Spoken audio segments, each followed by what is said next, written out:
Hi, Rijas Ahmed here, the car caregrapher. ഇന്ന് ഞാനുള്ളത് നമ്മുടെ ഷിപ്പിംഗ് കമ്പനിയുടെ യാർഡിലാണ്. നമുക്ക് ഇന്ന് റിലീസായി കിട്ടുന്ന ഒരു കാറിനായിട്ട് വെയിറ്റ് ചെയ്യുകയാണ്.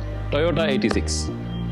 നമ്മുടെ പഴയ ഒരു വീഡിയോ കണ്ടിട്ട് ഇൻസ്റ്റാഗ്രാമിൽ നമുക്കൊന്നൊരു എൻക്വയറി ആയിരുന്നു. കസ്റ്റമറിന്റെ പ്രിഫറൻസ് ആക്ച്വലി GCC ഒരു കാർ എടുക്കുക എന്നുള്ളതായിരുന്നു. പക്ഷേ പ്രൈസ് വെച്ച് നോക്കുമ്പോൾ എന്തുകൊണ്ട് ഫാർ ബെറ്റർ നമ്മുടെ US നടക്കുന്നതാണെന്ന് കണ്ടിട്ട് കോൺടാക്ട് ചെയ്തതാണ്.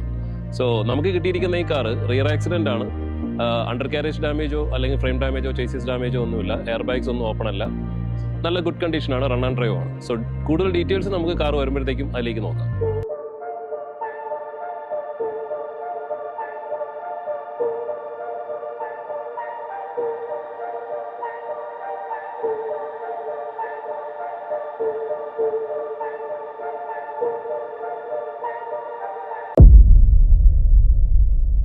ഇതിന്റെ ആക്സിഡന്റ് നിങ്ങൾക്ക് കാണാൻ പറ്റും. റിയറിലാണ് ആക്സിഡന്റ് കിട്ടിയിരിക്കുന്നത്. ആ ആക്സിഡന്റിന്റെ ഇമ്പാക്റ്റിൽ ഫ്രണ്ട് കുറച്ച് സ്ലിപ്പായി പോയിട്ട് ഫ്രണ്ട് ബമ്പറും ലൈറ്റായിട്ട് ഒന്ന് ഇടിച്ചിട്ടുണ്ട്. അത്ര തന്നെയാണ് ആകെപ്പാടെയുള്ളത്. ഫുൾ ഈ ബോഡിയിൽ ചെറിയ ഡാമേജ് മാത്രമേ വന്നിട്ടുള്ളൂ. പിന്നെ ഇന്റീരിയറിൽ നമുക്ക് എയർ ബാഗ്സോ അങ്ങനെ ഒന്നും ഓപ്പണോ ഒന്നുമല്ല. സോ ഇതിന്റെ കസ്റ്റമറിന്റെ പ്ലാൻ ഇതിപ്പോൾ ഫുള്ളി മോഡിഫൈ ചെയ്യാനാണ്. സോ നമ്മളിപ്പോൾ ഈ കാറിനെ നേരെ ഗാരേജിലേക്ക് കൊണ്ടുപോവാണ്. ഇത് ഫുള്ളി കസ്റ്റം ചെയ്ത് മോഡിഫൈ ചെയ്തിട്ട് ഇതിന്റെ ഒരു ഫുൾ വീഡിയോ ആയിട്ട് നമ്മൾ വരുന്നതായിരിക്കും. Till the time stay tuned.